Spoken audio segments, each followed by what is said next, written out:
hackers say they broke Apple's Face ID. Here's why we're not convinced. Security researchers say they used a $150 mask to break the Face ID facial recognition that locks Apple's new iPhone X. The work may be insignificant, it may be little more than a stunt with few real-world consequences, or it could possibly be something in the middle. So far, it's impossible to know, because the researchers have evaded key questions about how they went about breaking into the device. The supposed hack was carried out by researchers from Vietnamese security firm Bkav, which in 2009 demonstrated a way to bypass face-based authentication in Toshiba and Lenovo laptops. On Friday, company researchers published a video showing them unlocking an iPhone X by presenting it with a custom-made mask instead of the live human face that Apple says, has repeatedly insisted, is the only thing that can satisfy the requirements of the facial recognition system. The researchers said they designed their mask using 2D and 3D printers, and that an artist made the nose by hand using silicone materials. Other features of the mask use 2D images and special processing on the cheeks and around the face, where there are large skin areas, in a successful attempt to defeat the artificial intelligence Face ID uses to distinguish real faces from images, videos, or masks.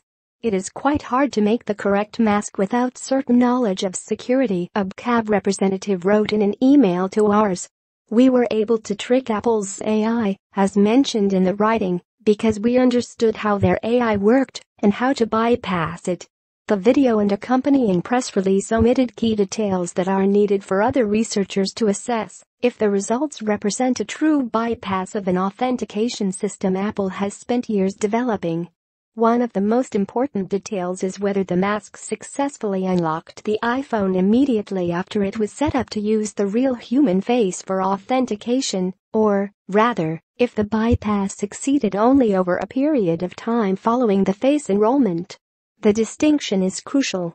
According to a white paper Apple published earlier this month, Face ID takes additional captures over time and uses them to augment enrolled Face ID data.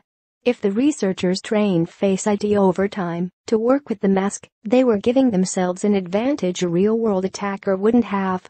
Another important consideration is how the mask was made.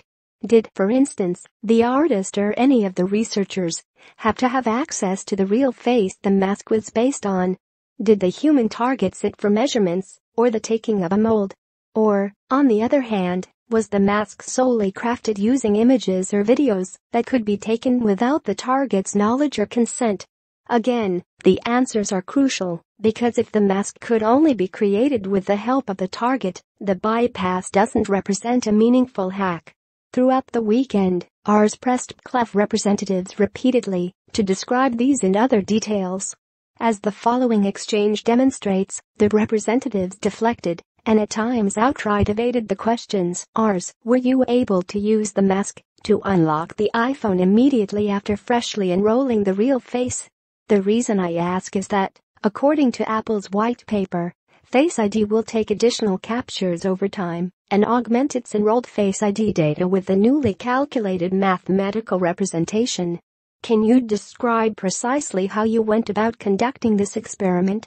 Bkav, it does not matter whether Apple Face ID learns new images of the face, since it will not affect the truth that Apple Face ID is not an effective security measure.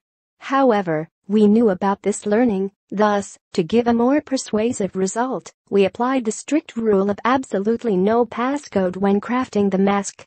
Ours, can you explain why your hack worked, but the ones attempted by Wired magazine failed?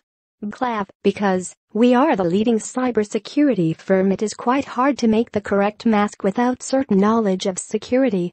We were able to trick Apple's AI, as mentioned in the writing, because we understood how their AI worked and how to bypass it.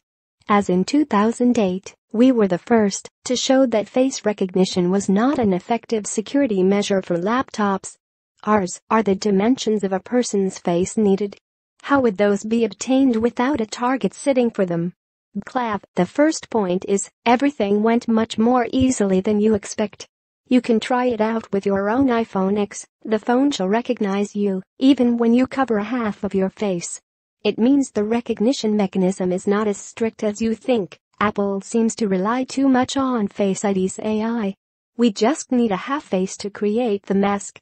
It was even simpler than we ourselves had thought. Apple has done this not so well.